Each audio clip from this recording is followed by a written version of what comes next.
Alright, I had some sharpening I gotta do, but I want to start this one off just by going over some stuff I learned about these knives.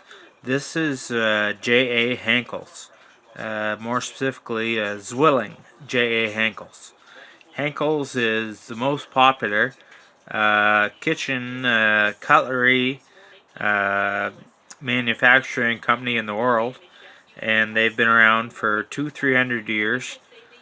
Now, the most important thing here is this is a Henkel's. This one in particular is a double Henkel's.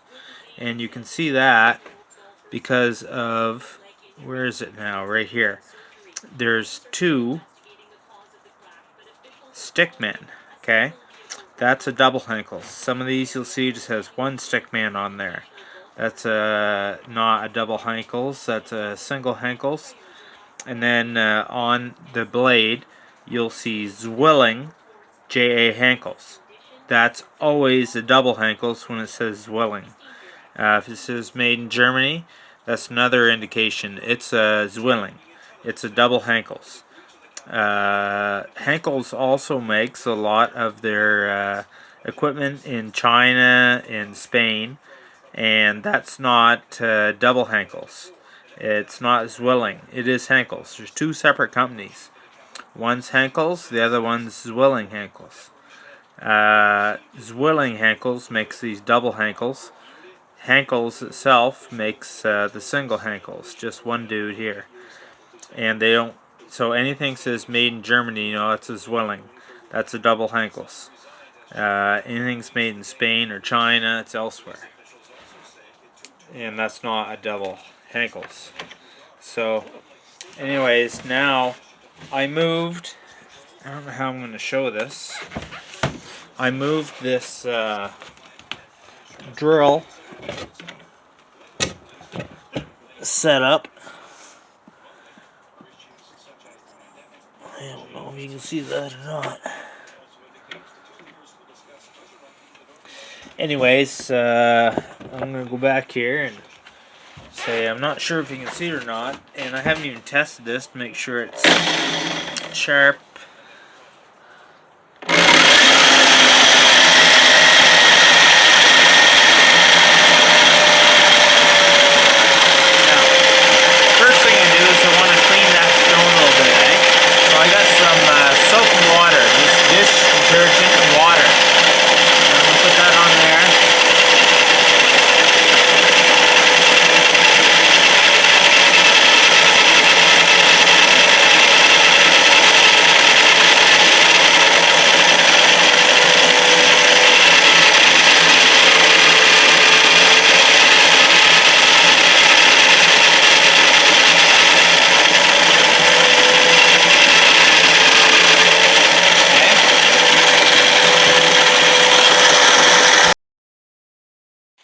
Now, I should say all that information about the two dudes and Zwilling and Henckel's and everything, I learned from a buddy of mine in Newfoundland, Glenn Antle. He's in St. John's, Newfoundland, and he's a big fan of the Henckel's knives, and he's the one that told me everything about the two dudes and Zwilling and everything else.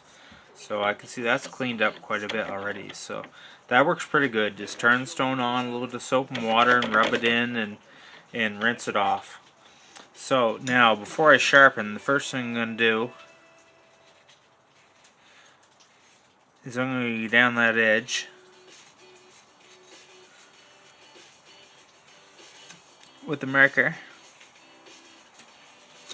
Now, I'm not as fancy or slick at doing that as some people I've seen.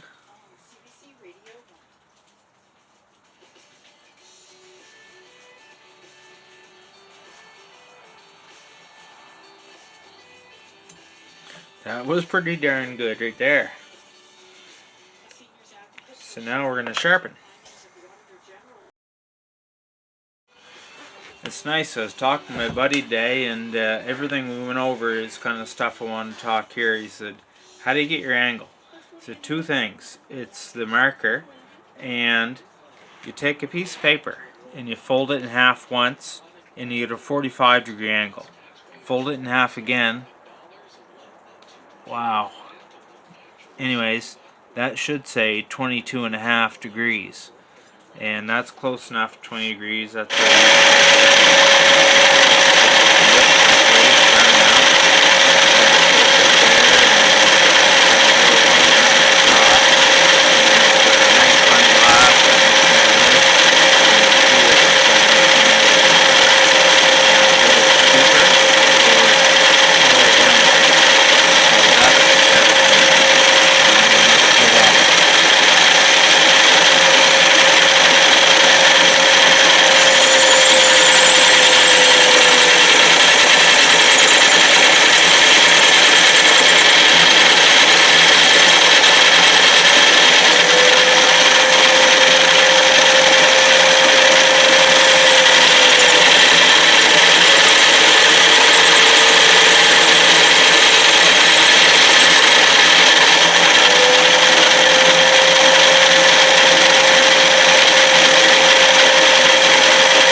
yeah, I feel a little bit of burr right there. And just a tiny bit of burr on the rest of it.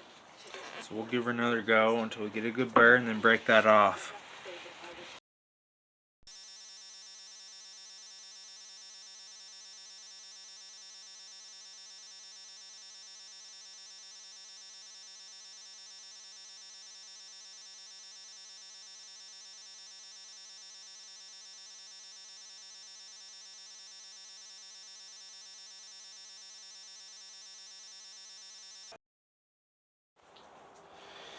Okay, now the next big thing is the burr.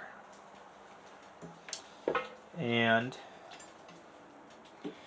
the burr is what forms when I sharpen this right here. And it doesn't matter what direction this wheel's spinning, but it's going to curl some steel up around, and you get a burr on the other side. Now, if I'm sharpening that and I'm putting so I use my right hand just for the angle, to control the angle, and I use my left hand for the pressure, right? So how much I'm pushing down. And if I'm pushing down real hard, putting a lot of pressure down, that forms quite a burr. And so if I've got a lot of nicks in there, when I first get a knife, I'll run it down my fingernail like that, and that's feeling pretty good there now. But if I feel a lot of nicks and gouges, I'll put some good pressure on it and even those right out. And then the last couple passes, I won't push down very hard, and I'll run it across and just try to form a very, very thin burr. And then once I get that, then I'll take a chunk of hardwood and I'll run. Can you see that? I think you can. I'll do it up here. You can see that. Then I'll hold that knife about that same angle and I'll run it like that. And I'll run it like that. And I'll run it like that. And I'll run it like that. Because the wood is a lot softer than the metal. And that's not going to damage that edge any, but it'll keep flopping that burr back and forth till it breaks off. Because if that burr's on there, that would put a lot more stress on the buffing wheel, and I don't want to do that. So that's it. I've got all of them sharpened up. I'm gonna lay them all on this, and then we'll go for the buffing wheel. Now, this is the last bit of this video, but I just wanted to show how nice it is sitting here in front of the old fire. And I got one last little bit I wanted to show you. Alright, just wanted to show off this last little bit. I gotta clean up this knife here. It's got a little bit of rust on it. It's tarnished. Just luckily it's not a real special knife, so we're not going to spend a lot of time on it. I got this little unit here that works really good. I've really come to enjoy it. And I could tighten her up a bit. But that's just SOS, or not SOS, they're just abrasive pads. You get those things at Home Depot. You can get them all the way from not abrasive, just wash and pad, to fine through to coarse abrasives. They do a real good job cleaning these tarnished things up. A little bit of rust too.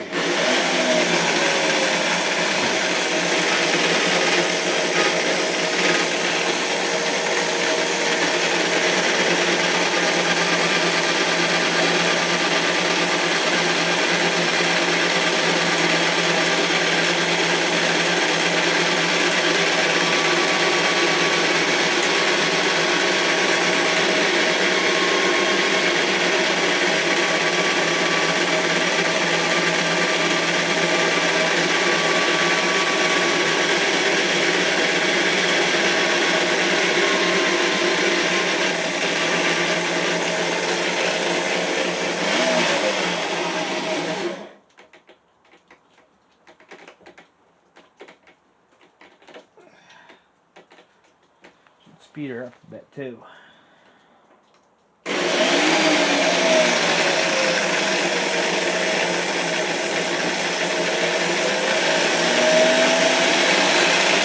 little bit.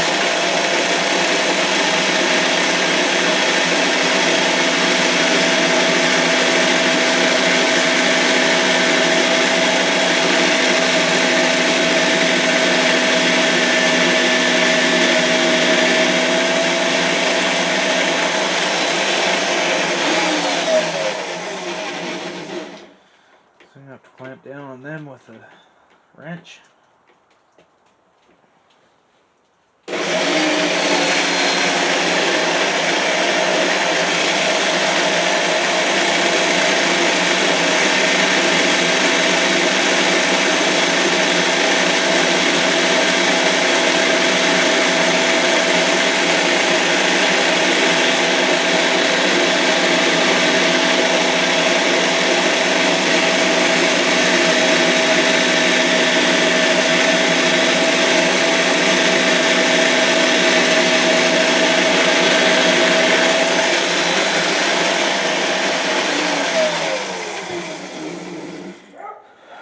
I think wow, that did do quite a bit of cleaning there.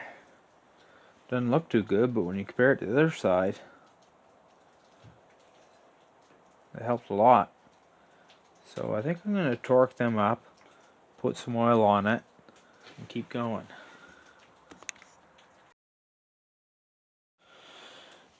Alright, so I found some stuff there. This is one of those non-abrasive scouring pads. So the ones that are blue, and these are Scotch-Brite. The ones that are blue, they don't have abrasives in them, meaning that they won't scratch shiny metal or anything. And if you get the green ones, they've all got abrasives in them, so they're a little more aggressive, clean things out, but they might scratch or dull the finish. So anyways, I found this stuff here. I don't know where I found it, at the grocery store, I think. So it's called Method Steel for Real, cleans and polishes. And I don't know, a bunch of who knows what it is. It says non-toxic, plant-based. That's why I got it cleans fingerprints, smudges with no streaking. So I don't know, but that's why I got it. It's food safe. So most of the stuff that I'm working on, they're things that people use to cook or eat with, and so we'll try this stuff out.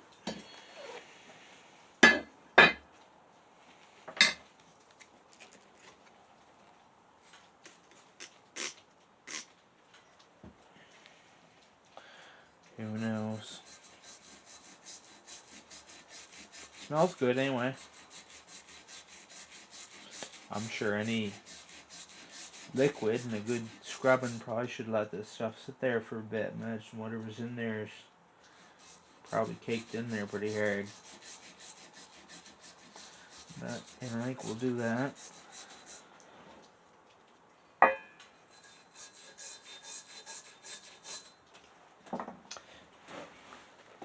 as well spray the whole darn thing with this stuff. Give her a little scrubbing with this.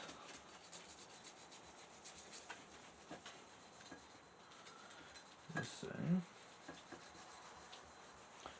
I don't care if that stuff works or not. It smells good. Doesn't chew my skin off. Right, I think it's a winner.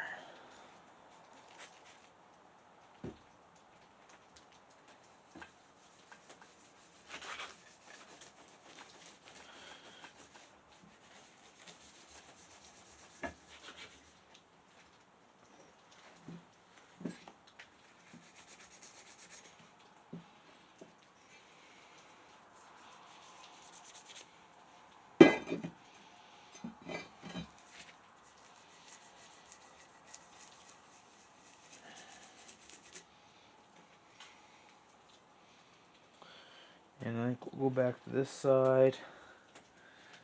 Spray some more on, let it sit there for a while. I'm sure I got something else I can do.